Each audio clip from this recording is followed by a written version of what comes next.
चलिए कुछ संविधान के ऐतिहासिक विकास के क्वेश्चन देख लेते हैं। क्वेश्चन करवा चुका हूँ मैं, लेकिन दोबारा रिवीजन करवा देता हूँ, ठीक है। क्वेश्चन है हमारा, रेगुलेटिंग एक्ट 1773 के अंतर्गत बंगाल का प्रथम गवर्नर जनरल कौन बना? तो राइट आंसर हो जाएगा वारेन हेस्टिंग। अब देख लीजिए कौन से ऑप्शन में है। ऑप्शन नंबर बी में है वारेन हेस्टिंग, करेक्ट आंसर हो जाएगा, ठीक है। नेक्स्ट हमारा क्वेश्चन क्या कर रहा है? क्वेश्चन कर रहा है रेगुलेटिंग एक्ट 1773 द्वारा कलकत्ता में सुप्रीम कोर्ट की स्थापना कब हुई? 1774 में हुई। कब हुई? रेगुलेटिंग एक्ट 1773 द्वारा कलकत्ता में सुप्रीम कोर्ट जो हुआ 1774 में स्थापना हुई। अगला क्वेश्चन है, रेगुलेटिंग एक्ट 1773 के अंतर्गत गवर्नर जनरल की परिषद में कितने सदस्य थे? तो 4 सदस्य थे। देखिए फ्रेंड्स, ये क्वेश्चन मैं करवा चुका हूँ, लेकिन दोबारा रिवीजन इसलिए करवा रहा हूँ क्योंकि ये क्वेश्चन इंपॉर्टेंट है, ठीक है। यहाँ से हम पॉलिटी का सेकेंड लेक्चर जब स्टार्ट करेंगे तो ये सारी चीज़ें आपको पता रहनी चाहिए, क्योंकि यहाँ से क्वेश्चन आपके रेलवे में भर भर के पूछे जाते हैं, ठीक है। क्वेश्चन भर भर के पूछे जाते हैं तो पढ़ना तो पड़ेगा ही ना।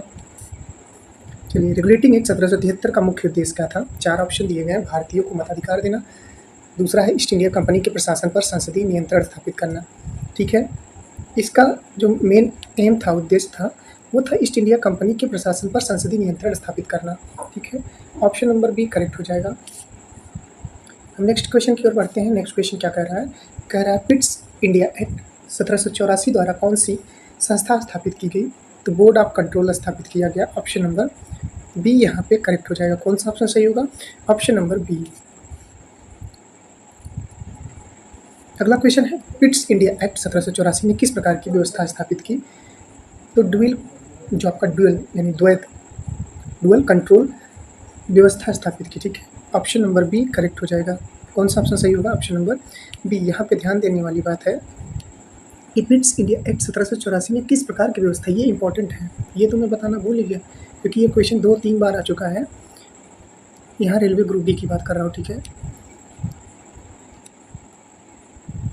रेलवे ग्रुप डी में, ये आपको याद रखना है, ठीक है। Dual control.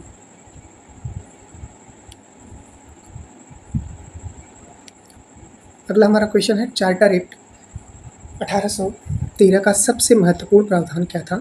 Governor general of India का पद, कंपनी के भारत के साथ व्यापारिक एकाधिकार समाप्त करना, परीक्षा, संघीय न्यायालय। तो राइट आंसर क्या हो जाएगा? कंपनी का भारत के साथ व्यापारिक एकाधिकार समाप्त करना।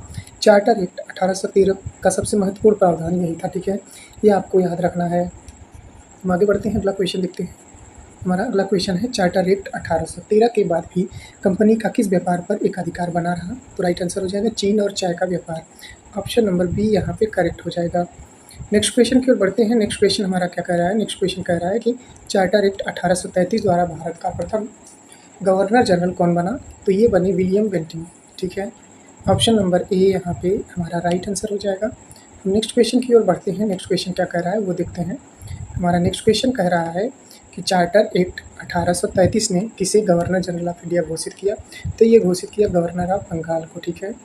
बंगाल इसका करेक्ट आंसर हो जाएगा। ऑप्शन नंबर बी, ठीक है। चार्टर एक्ट 1833 ने किस गवर्नर जनरल ऑफ इंडिया घोषित किया? तो गवर्नर ऑफ बंगाल घोषित किया। ये आपको याद रखनी है, ठीक है। विलियम बेंटिंक के बारे में मैंने बताया है पहले ही लेक्चर में, वारेन हेस्टिंग के बारे में बताया है, लॉर्ड कॉर्नवालिस के बारे में बताया, डलहौजी ने डॉक्ट्रिन ऑफ लैप्स दिया था, संतान विहीन राजा को गोद लेने से निषेध कर दिया था, ये सारी चीज़ें मैं बता चुका हूँ, ठीक है। तो 10वें का जो बी हो जाएगा वो करेक्ट आंसर हो जाएगा।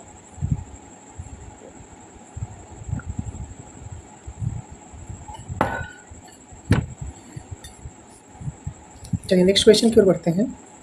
नेक्स्ट क्वेश्चन क्या कर रहा है? नेक्स्ट क्वेश्चन कर रहा है, चार्टर एक्ट 1833 ने कंपनी के किस कार्य को समाप्त कर दिया? तो ये व्यापारिक जो कार्य था उसको समाप्त कर दिया गया, ठीक है। अगला क्वेश्चन है, चार्टर एक्ट 1853 की सबसे महत्वपूर्ण विशेषता क्या थी? खुली प्रतियोगिता द्वारा सिविल सेवा का मार्ग प्रशस्त। खुली प्रतियोगिता द्वारा सिविल सेवा का मार्ग प्रशस्त जो है सबसे महत्वपूर्ण विशेषता थी, ठीक है। ऑप्शन नंबर बी करेक्ट हो जाएगा। खुली प्रतियोगी परीक्षा द्वारा सिविल सेवा भर्ती की सिफारिश किस समिति ने की? तो ये किया मोकलाई कमेटी, ठीक है। ये जो कमेटी है, ठीक है। कमेटी की स्पेलिंग आप लोग याद कर लीजिएगा, COMMITEE। ये कमेटी की स्पेलिंग है, ठीक है। ये इम्पोर्टेंट है आपके SSC के इंग्लिश पेपर के लिए, ठीक है। करेक्ट स्पेलिंग पूछता है कि which one of the correct, ठीक है। 4 ऑप्शन दिया रहेगा। कमेटी की स्पेलिंग COMMITEE, ठीक है। आई एक बार रहेगा, ओ एक बार रहेगा, सी एक बार रहेगा, M 2 बार, T 2 बार, E 2 बार, ठीक है। कमेटी, ये आपको याद रखना है।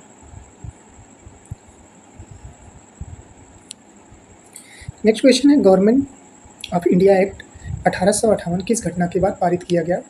तो ये पारित किया गया 1857 के विद्रोह के बाद। जलियांवाला बाग तो 1919 में हुआ था ना। भारत छोड़ो आंदोलन 1942, बंग भंग आप आंदोलन जानते ही हैं कब हुआ था, ये आपको कमेंट बॉक्स में बताना है, ठीक है।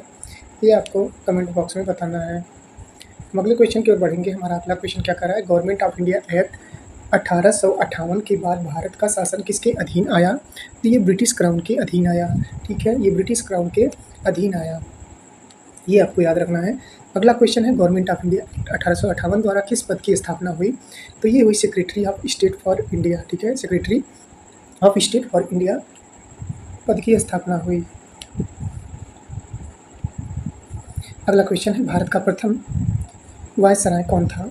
तो ये लॉर्ड कैनिंग था, ठीक है। फर्स्ट वायसराय कौन था? ठीक है, लॉर्ड कैनिंग।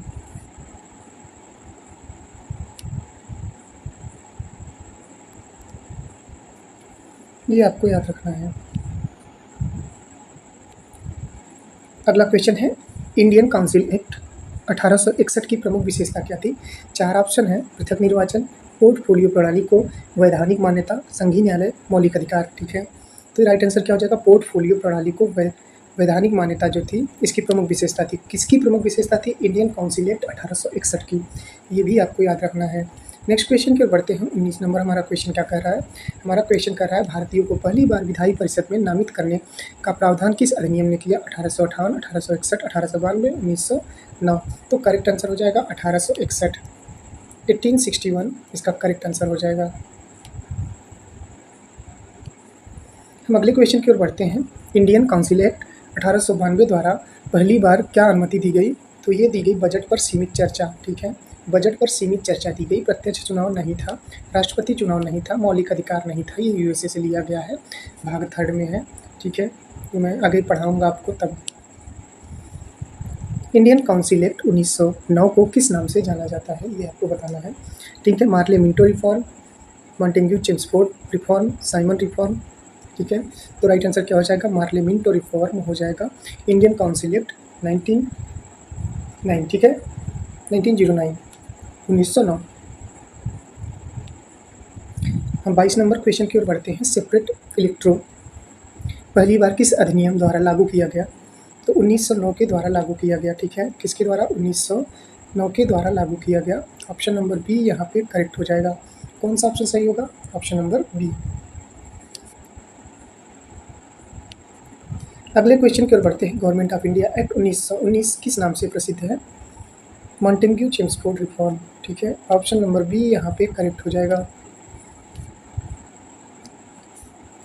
नेक्स्ट क्वेश्चन है, गवर्नमेंट ऑफ इंडिया एक्ट 1919 द्वारा प्रांतों में कौन सी व्यवस्था लागू की गई? तो डायरची, ठीक है, यानी द्वैध शासन व्यवस्था लागू की गई। हम अगले क्वेश्चन की ओर बढ़ते हैं। हमारा अगला क्वेश्चन क्या कर रहा है मित्रों? कह रहा है, गवर्नमेंट ऑफ इंडिया एक्ट 1919 के अंतर्गत द्वैध शासन यानी डायरची किस स्तर पर लागू किया गया? केंद्र, प्रांत, जिला, नगर। तो ये प्रांत, ठीक है, प्रांत स्तर पर लागू किया गया।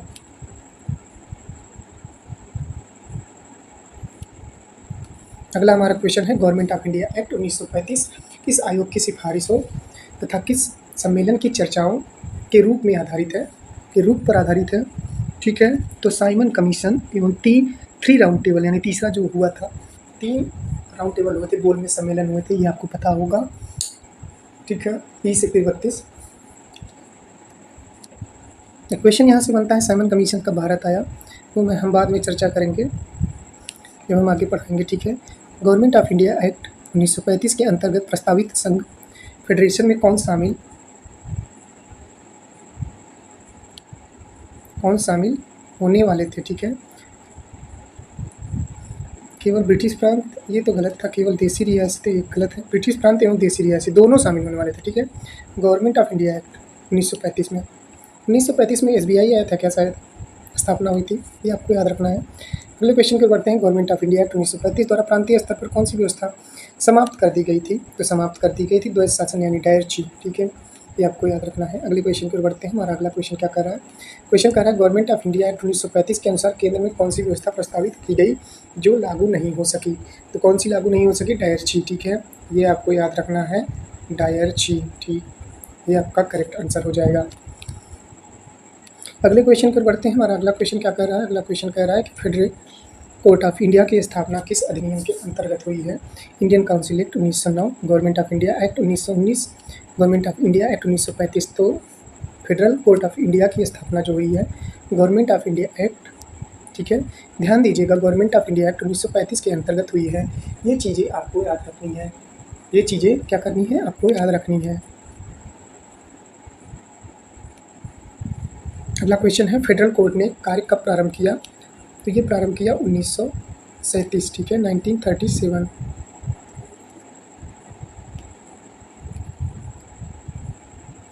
हम अगले प्रश्न की ओर बढ़ते हैं। निम्नलिखित में से कौन सी व्यवस्था पहली बार गवर्नमेंट ऑफ इंडिया एक्ट 1935 द्वारा दी गई? मौलिक अधिकार, संघीय न्यायालय, राष्ट्रपति पद, नीति निर्देशक तत्व। तो करेक्ट आंसर क्या हो जाएगा? संघीय न्यायालय, ठीक है, 32 का भी आपका यहाँ पे करेक्ट आंसर हो जाएगा। अगले क्वेश्चन की ओर बढ़ते हैं। हमारा अगला क्वेश्चन क्या कह रहा है? हमारा क्वेश्चन कह रहा है गवर्नमेंट ऑफ इंडिया एक्ट 1935 के अंतर्गत विषयों को कितनी सूचियों में विभाजित किया गया है? तो 3 सूचियों में विभाजित किया गया है। ऑप्शन नंबर बी करेक्ट हो जाएगा, 3, ठीक है, ये आपको याद रखना है। तो अगले क्वेश्चन की ओर बढ़ते हैं। उससे पहले हम देख लेंगे कि गवर्नमेंट ऑफ इंडिया एक्ट 1935 के अंतर्गत कितनी सूचियों में विभाजित किया गया था। तो फेडरल था, प्रोविंशियल था, कंकरेंट लिस्ट थी, ठीक है, ये आपको याद रखना है। अगला क्वेश्चन है गवर्नमेंट ऑफ इंडिया एक्ट 1935 के अनुसार अवशिष्ट यानी रेसिडुअरी शक्तियाँ किसे दी गई थी? संघ, प्रांत, गवर्नर जनरल, फेडरल कोर्ट, ठीक है, गवर्नर जनरल इसका करेक्ट आंसर हो जाएगा। ऑप्शन नंबर सी करेक्ट हो जाएगा। हम अगले क्वेश्चन की ओर बढ़ते हैं। भारतीय संविधान का सबसे बड़ा स्रोत किस अधिनियम को माना जाता है? तो गवर्नमेंट ऑफ इंडिया एक्ट 1935 को माना जाता है सबसे बड़ा स्रोत, ठीक है, ये आपको याद रखना है। हम अगले क्वेश्चन की ओर बढ़ते हैं। इंडियन इंडिपेंडेंस एक्ट 1947 ब्रिटिश संसद द्वारा कब पारित किया गया? तो ये पारित किया गया 18 जुलाई 1947 को, ठीक है, 18 जुलाई 1947 को। इंडियन इंडिपेंडेंस एक्ट 1947, ठीक, 18 जुलाई 1947। ऑप्शन नंबर बी करेक्ट हो जाएगा। अगला क्वेश्चन है इंडियन इंडिपेंडेंस एक्ट 1947 के अनुसार भारत एवं पाकिस्तान 2 स्वतंत्र डोमिनियन कब बने? तो ये बने 15 अगस्त 1947, ठीक है, 15 अगस्त 1947 करेक्ट हो जाएगा। ऑप्शन नंबर बी करेक्ट हो जाएगा दोस्त। अगला क्वेश्चन है इंडियन इंडिपेंडेंस एक्ट 1947 द्वारा किस पद को समाप्त कर दिया गया? तो secretary of state for India को समाप्त कर दिया गया। ऑप्शन नंबर बी करेक्ट हो जाएगा। हम अगले क्वेश्चन की ओर बढ़ते हैं। हमारा अगला क्वेश्चन कर रहा है स्वतंत्र भारत के प्रथम गवर्नर जनरल कौन थे? तो लॉर्ड माउंटबेटन, ठीक है, भारतीय पूछेगा सी राजगोपालाचारी, सी राजगोपालाचारी।